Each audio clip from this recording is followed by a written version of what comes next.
Bannings aren't exactly a rarity in Magic, as sometimes cards just have to go. However, it's usually because old cards end up being too good with something new, or new text being discovered. It's generally a bad sign if a newer card needs to be banned. Of course, Wizards is far from perfect, and sometimes they make mistakes. Big mistakes. Today, we're going to look at some of the most overpowered cards Wizards has ever released, and talk about why they had to be banned so quickly.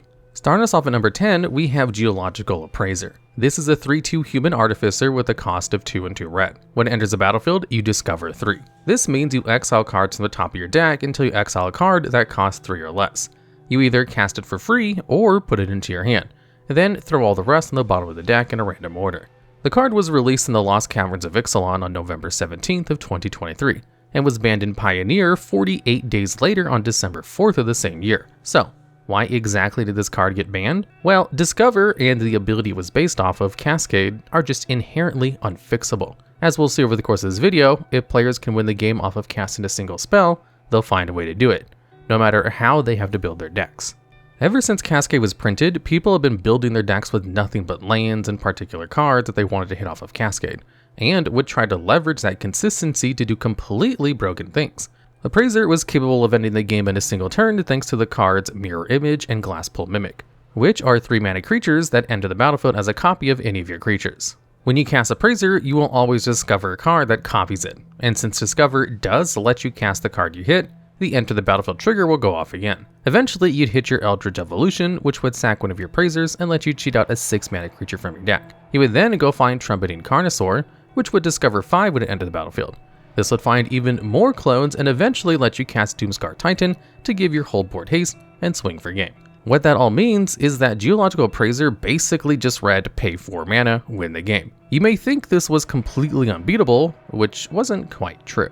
In Pioneer, the format where the card was an issue, certain aggro decks could outrun you with a fast enough draw.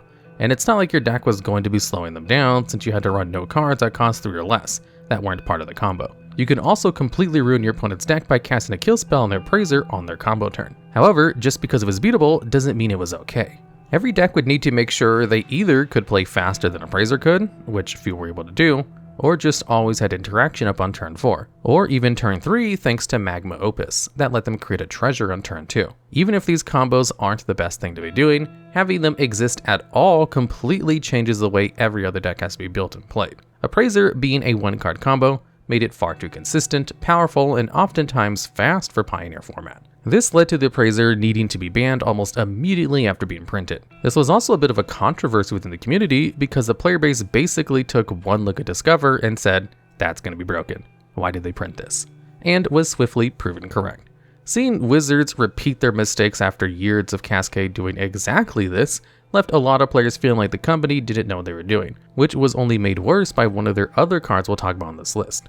We're not here to retread this controversy though. Suffice to say, Wizards made an oopsie, and Geological Appraiser had to be taken out behind the shed only a little over a month after its release. And at number 9, we have 2 cards, Oko, Thief of Crowns, and Once Upon a Time.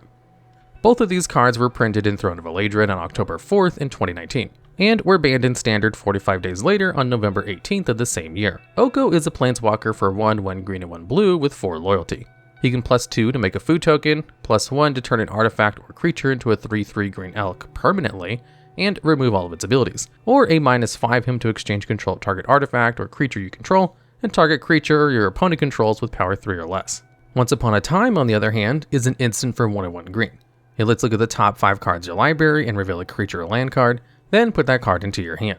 However, you can cast it for free if it's the first spell you've cast this game. Both of these cards were quickly banned in Standard simply because they were way too good. Starting appropriately with Once Upon a Time, this is one of the best consistency boosting cards Green has ever gotten. We've seen tons of cards like this before, as cards like Commune with Dinosaurs and Adventurous Impulse doing similar things for around the same amount of mana. However, Once Upon a Time not only lacked the same restrictions these cards had, sometimes you could also get this effect for no mana instead of the 1 or 2 mana any other cards would ask for. You would normally wait until right before you had to cast a different spell, then cast Once Upon a Time and grab whatever would help you the most depending on the matchup. An important detail about this is that Green had a kind of crazy set of creatures in the Standard. You had Gilded Goose and Paradise Druid as early game ramp, Wicked Wolf as a removal spell, and Hydroid Crassus as a late game threat that basically no one could interact with favorably. Once Upon a Time made getting your early ramp easier, made you more likely to draw removal if you needed it, made stumbling on lands early less likely, and basically meant you always had what you needed in a game. Considering green was not only very overpowered in standard at the time, but continued to be far too good for a far long time after the banning, it was very necessary. Of course, one of the biggest reasons that green, or more specifically green-blue, was way too good that format was thanks to Oko Thief of Crowns, which is maybe the most unfair singular card standard has ever seen in the last decade. Oko kind of just beat everything. Playing against aggro, make foods and stack them for life or turn them into blockers. Mid-range, turn foods into bodies for yourself and shrink any of their better threats. Control, Elk Beatdown, here we come. The only thing you couldn't overpower that format was the equally broken and quickly banned Field of the Dead combo decks, which would be banned out of the format after Oko wasn't holding it back just a month later. The thing about Oko that makes him so unfair is that he just never dies. Having two powerful abilities that gain him loyalty starting as early as turn 3 means that unless you have something like Bed Evil, you were never killing Oko, let alone coming out on top of an interaction with it. Considering both Oko and Once Upon a Time were printed at the exact same time, it's probably not a surprise that almost every deck in the top 8 of big tournaments at the time was some type of green, and usually a green-blue deck. And at number 8, we have Underworld Breach. This is an enchantment that costs 1 and 1 red. It has the ability where all cards in your graveyard have escape, and their escape cost is their mana cost plus exiling 3 other cards from your graveyard. You also had to sacrifice at the end of the turn. Escape allows you to cast cards from your graveyard with their escape costs in case you didn't know. This card was printed in Theros Beyond Death on January 24th of 2020, and was banned in Legacy 45 days later on March 9th of the same year. This is the same amount of time that Oko and Once Upon a Time took to be banned, so the order here is kind of up in the air. Anyway, going back to Breach, as soon as the card was revealed, people began comparing to one of the most broken cards in the game, Yawgmoth's Will. This simply allows you to play cards from your graveyard for the rest of the turn, but any cards that would be put into your graveyard are exiled instead for the rest of this turn. Will is strong enough that it's banned in Legacy and restricted in Vintage, and Breach is a side-graded version of this card. Needing to exile 3 cards from your graveyard could make it more difficult to get started on your game-ending combos, but being able to recast the same cards over and over gave it an even higher ceiling. And having a higher ceiling than one of the most broken cards ever printed is as broken as it sounds. Players obviously found ways to break the card. Breach, unlike Will, worked extremely well with Lion's Eye Diamond, one of the best pieces of mana acceleration in Legacy. This 0-mana artifact that allows you to sacrifice itself and discard your hand to add 3 mana of any color, but you can only do this as an instant due to weird rulings, things that we don't really want to go into here. With Breach in play, discarding your hand is barely even a downside, as you can still escape the cards from your graveyard. You can also recast Diamond repeatedly for more mana as long as you have 3 cards to exile from your graveyard, which can easily lead to infinites, as long as you have enough cards in your graveyard. All the combo needed was a way to get those cards in the graveyard in the first place, which they found in Brain Freeze. This is an instant with a mana cost of 1 and 1 blue. It is the effect to make target player mill 3, and it has Storm. This ability makes it so that, when you cast a spell, you copy it once for each other spell cast this turn. So if you use Brain Freeze after casting both your Breach and Diamond, you'll mill 9 cards thanks to Storm. This will give you enough cards to recast both the Diamond and Brain Freeze to mill a total of 15 cards.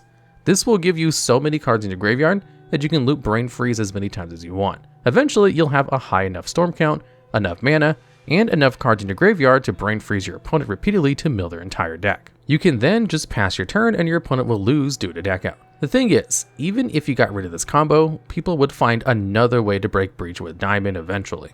And Diamond has been a huge part of Legacy for years. One of the 2 cards clearly had to go, and considering how easy it would be to break Breach again, Wizards decided that Breach was the correct hit. It's worth mentioning these kinds of combos aren't exactly rare in Legacy. Tons of 1-turn kill decks exist in the format. What makes Breach so powerful is the lack of deck building requirements, low mana value, and already being in the best colors in Legacy for these kinds of decks. Breach is another card that's kind of surprising to see printed, given how similar it is to cards that we already know to be completely unfair. Wizards seems to think that adding escape costs would be enough to keep it in check, but underestimated the power of being able to cast the same card from your graveyard over and over. And at number 7, we have 2 cards, Winota, Joiner Forces, and Dranith, Magistrate. Winota is a legendary 4/4 human warrior with a mana cost of 2, 1 white and 1 red. It has the ability where, whenever a non-human creature you control attacks, you look at the top 6 cards of your deck. You can put a human creature card from among them onto the battlefield tapped and attacking. That creature has indestructible until end of turn, and you throw the rest of the cards on the bottom of your deck. Magistrate is a 1/3 human wizard with a mana cost of 1 and 1 white. It is the ability where your opponent can't cast spells from anywhere besides their hand. Both of these cards were released in Ikoria Layer Behemoths on April 24th, 2020, and were banned in Brawl 31 days later on May 18th of the same year. Brawl is basically Commander, but just for Standard, and is also a non-competitive format. So the reasons for banning cards are a lot different. Usually, they only ban cards if they're so broken that nothing can compete with them, or if cards are so frustrating to play against that it ruins the fun of the format for a majority of the players. These two cards happen to check those exact boxes. Winota is the perfect example of a card that's too broken, making playing any other legend as your commander a mistake. Thanks to token producing cards like Raise the Alarm that technically make non-humans, you can easily get a ton of triggers on turn 4 and cheat out a ton of humans. Even worse, there are a ton of humans that are pretty game winning if you cheat them out really early on. Cards like Blade Historian will let you pump through a ton of damage out of nowhere. Elite Spellbinder can make it difficult for your opponent to respond, Militia Bulgur would draw you extra cards, and the list goes on and on. The card pool did make the hits less impactful than in other formats, but it also meant your opponent had far fewer ways to get around Winota. Winota wasn't just the best deck in the format, it was so good that even in casual formats like Brawl, it was absolutely everywhere and people were tired of it. So the card was banned to give the format more room to breathe. Making this all worse was even Dranith Magistrate, which was one of the most annoying cards to play against in the format. Magistrate's ability would prevent your opponent from casting their commander, which could often completely shut off your opponent's deck. If your opponent has built their deck around their commander, Magistrate could make tons of cards in the deck suddenly be dead draws. This is even more true of the card in Commander proper, but in that format, you also have access to cards like Swords to Plowshare and all the other best removal in the entire game. Dealing with a single 1/3 is a lot easier than in a format with a standard card pool, where your removal options are far more limited. This made dealing with Magistrate a thorn in Brawl's players' sides, to the point that Wizards decided to do them a solid and remove it from a format it wasn't really designed for. And at number 6, we have Lurrus of the Dream Den and Zirda the Dawnwaker. These are both companions, one of the most broken mechanics in the entire game. How it works is if your deck meets the companion requirement, once per game, you can pay 3 mana during your main phase to put them from your sideboard into your hand, basically letting you start with 8 cards to your opponent's 7. Lurrus is a 3/2 with lifelink for 1 and 2 hybrid white-black mana. Its companion requirement is that every permanent card in your starting deck has a cost of 2 or less. It has the ability where once per turn, during your turn, you can cast permanent spells that cost 2 or less from your graveyard. Zirda is a 3/3 for 1 and 2 hybrid red-white mana. Its requirement is that every permanent card in your starting deck has an activated ability. It lets you pay 1 and tap it to make it so the target creature can't block this turn. And all activated abilities you activate cost 2 to less to activate, but this can't make them cost 0. These cards were also released in Ikoria and were banned on the same day as Winota and Magistrate. However, these cards were banned in competitive formats. Lurrus was banned in Legacy and Vintage, and Zirda was banned in Legacy. Because these cards were banned in a competitive format instead of a casual one, they've been put higher up on this list. So why were these cards banned? Zirda is the easier of the two to explain. It goes infinite extremely easy. The cards Grim Monolith and Basalt Monolith can both be tapped for 3 mana and let you pay to untap them, but don't untap during your untap step. Zirda will let you untap them for less than 3 mana, letting you make infinite mana by repeatedly tapping them for mana and then using their mana to untap them. Once you make infinite mana, you can use cards like Walking Ballista to burn your opponent for a game. What made this combo so broken is the fact that one of your combo pieces basically started the game in your hand. This made it way more consistent than other similar decks like Food Chain combo. Not to mention that, since it started the game in your sideboard, it was basically impossible to interact with. Zirda was quickly proving itself too good for Legacy at the time, so it was banned. Lurrus is more interesting. For one, it was not only just too good in Legacy, it was also, for a time, the only card to ever be banned in Vintage for power level reasons. Lurrus is a card that gets better the stronger the format it's in is. Older formats are much faster, making playing more expensive spells less desirable by default. Very few decks in older formats even play permanents that cost more than 2 mana, and when they do, it's often cards like Trinisphere which only exist to lock your opponent out of the game. Most mid-range style decks didn't have to change how they build their deck at all to play Lurrus, as they were only playing 1 and 2 drop spells anyway. This is even worse in Vintage, where you have completely broken cards like Black Lotus, which cost 0 and can be sacrificed to add 3 mana. With the original unnerved version of Companion Rule, where you just cast them from your sideboard instead of paying 3 to put them into your hand, you could cast Lotus, use it to cast Lurrus, then just recast Lotus from your graveyard. Then you'd be able to use Lotus every single turn to get a ton of extra mana. This was completely broken and Lurrus needed to be hit to rein this in. However, limiting it wouldn't actually do anything. You can still play the one copy as your companion, and you weren't even playing any more copies in the main because they would violate the companion requirement. This meant that, until the companion rule got nerfed, Lurrus needed to be banned in Vintage to stop it from seeing play in basically every deck. Lurrus is still banned in Legacy because recasting all your Mishra's Baubles and Delvers and Thalias, or whatever you were playing, was just way too good, because every deck could easily splash for it. We'll talk about this a little bit later on, but this early banning cemented the negative reputation that the companions already had from an earlier incident we'll cover soon. And at number 5, we have Omnath, Lotus of Creation. This is a 4/4 legendary elemental with a mana cost of 1 red, 1 green, 1 white, and 1 blue. When it enters the battlefield, you draw a card, and it has the landfall ability. Whenever a land enters the field, it will do something based on how many times it's resolved so far this turn. The first time, it gives you 4 life. The second time, it adds a red, a green, a white, and blue mana, and the third time, it deals 4 damage to opponent. Omnath was released on September 25th, 2020, and was banned in Standard 17 days later on October 12th of this same year. Omnath was seemingly bounced around the idea that getting all 3 of the landfall triggers on a single turn would be difficult, which just wasn't the case. You could easily get all 3 triggers by playing your land for turn and then casting a Fertile Footsteps with a Lucky Clover on the battlefield. Not only would this give you a ton of life and damage your opponent, it would also make you a ton of mana. You have the 4 mana Omnath gave you on top of the 2 lands you could now tap for extra mana. This would give you at least 6 mana to spend right away, which could let you play a card like Into the Wilds to draw a ton of cards, or even play another Omnath to reset his abilities and try to get even more landfall triggers. All of this extra mana and card draw made it difficult to outlast them, but the life gain off of Omnath made bursting them down with an aggro deck difficult as well. If your opponent got to have their big landfall turn, the 4 life they gained would usually give them the ability to untap again, where they could start to take over the game. There really wasn't much of anything that could stand up to Omnath's tide of value. The only other deck that were really viable at this time were a few other aggro decks, but even they couldn't stop Omnath from winning every event around this time uncontested. The few big events that did happen around this time period often ended with most of the top 8 being all Omnath.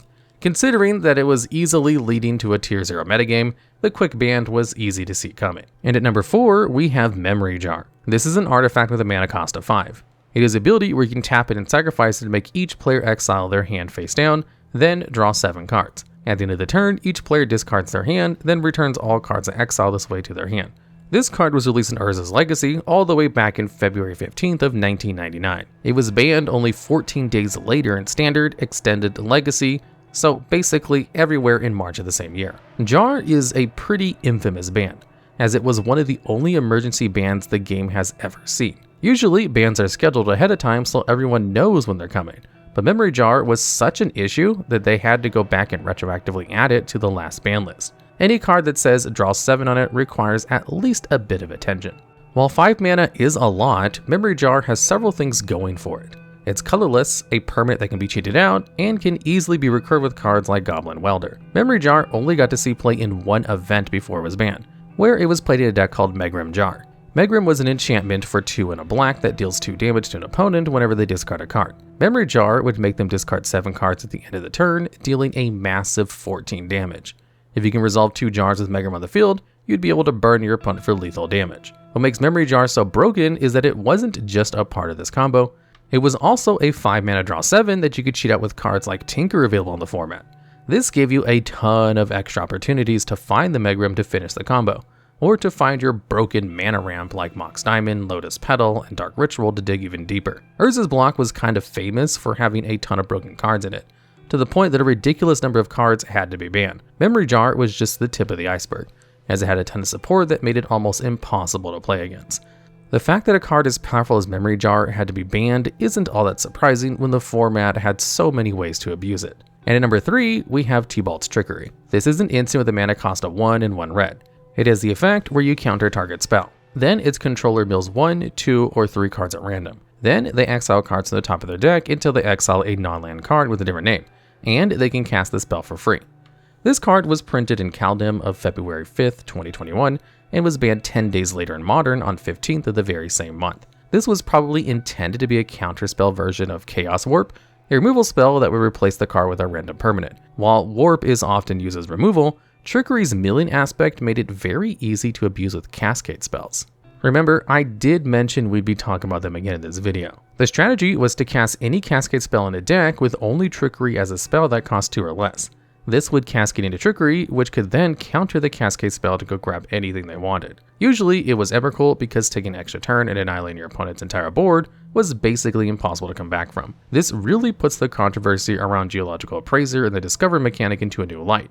Not only was Cascade a prominent part of a meta combo deck in Modern, but other cards had needed to be banned because of Cascade in Modern already. Wizards was careful to make sure Trickery didn't work with Appraiser thanks to not triggering when it was cast. But of course, this just meant it did combo with Mirror Image and other clone cards. Cascade is simply too easy to break as a mechanic, as players have full control over what cards they play in their deck, and therefore what cards they're going to cascade into. Still, we're not here to dunk on Wizards' design team, as fun as that is. More importantly, this is another ban that Wizards had said was less because the deck was good and more because it was awful to play against. Most decks couldn't really stop the combo or play against it once it resolved, so you either had to build your deck around Trickery or just hope they didn't draw their combo. Wizards and the community felt like it wasn't really playing a game of Magic to be matched up against a Trickery combo. It felt more like playing a game of rock, paper, scissors, just gambling to see who wins. While technically balanced, it made Modern a worse format, so Wizards banned the combo to try and encourage more interactive decks. And at number 2, we have Mind's Desire. This is a sorcery for 4 and 2 blue with the effect where you shuffle your library, then exile the top card of your library. For the rest of the turn, you can cast that spell without paying mana for it. It also has Storm, so when you cast it, you copy it for each other spell that's been cast this turn. This card was printed in Scourge all the way back in May 26 of 2003, and was banned in Legacy only 6 days later. Considering how many times the text "you may cast the spell without paying its mana cost" has come up on this list so far, it's probably not a surprise that Desire ended up being way too good. As we've seen with Brain Freeze and Memory Jar earlier in this list, Magic has a lot of ways for players to cast an obscene number of spells on their turn. Mind's Desire is basically the best payoff for a Storm deck. Even with a Storm count of around 5 or 6, you can often spin into enough draw power and mana acceleration to find your actual win condition. A very common thing to hear from Magic players about Desire is Mind's Desire combos with playing cards in your deck. It doesn't really matter what exactly you're doing with Desire, you'd have to be supremely unlucky for casting Mind's Desire with a reasonable Storm count to not result in you simply winning the game off of a Tendrils of Agony later that turn. While all of this is true, it's worth mentioning that on August 7th in 2023, Mind's Desire actually got unbanned in Legacy, a little over 20 years after its initial banning. Since then, it hasn't really done all that much, and that's for a few reasons. First, creatures are a lot better now. Decks have threats like Murktide Regent that can pressure your opponent, and cards like Thalia, Guardian of Thraben to mess with your combos. You also have more cards like Force of Negation and Mindbreak Trap to punish combo-heavy decks. The combination of creatures being much better, and all decks having more tools to punish combo, has made these sorts of all-in combo decks worse in Legacy than they were back when Desire was banned. Nowadays, Storm decks in Legacy don't even play Desire, simply because they just don't need it. Despite being so broken it needed to be banned basically immediately after being printed, the game has sort of caught up to Desire in terms of power level. And finishing things off at number 1, we have Lutri the Spellchaser. This is a 3/2 elemental otter with a mana cost of 1 and 2 hybrid blue-red mana. It's a companion with the requirement that all the non-land cards in your deck have a different name. It has flash, and when it enters the battlefield, if it was cast, you copy target instant or sorcery spell you control, and you can choose new targets for the copy. Lutri is a very funny story, as it's the only card in Magic that was announced as banned as it was being revealed.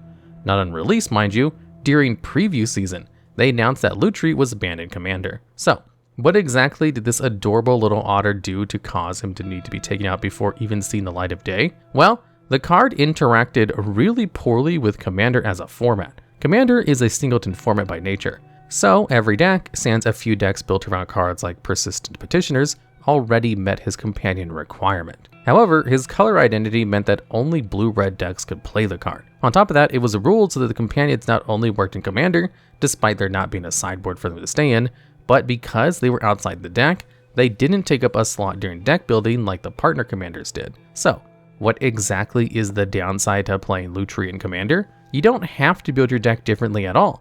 It doesn't affect any other part of the game, and you don't have to give up anything either. The only thing you're theoretically sacrificing is the ability to play a different companion. pretty much all of which were unplayably bad in Commander. Essentially, Lutri was a free 8th card for every blue-red deck in the format. If you were in those colors, you would just get to have this otter helping you out, and no other color combination would get this advantage. This was seen as an unreasonable and unfair advantage for decks of a certain color to get, even in casual formats where win percentages don't really matter. Lutri just felt unfair. Wizards recognized this might be an issue, so when they designed the card, they got in touch with the rules committee, the group that runs the Commander ban list, and told them about it. The RC decided, for all the reasons we talked about, to ban the card preemptively, so that no one would go and buy copies of the card, only be disappointed when it inevitably got banned from the format. All of this kind of just adds to the community's disgust for the companion mechanic.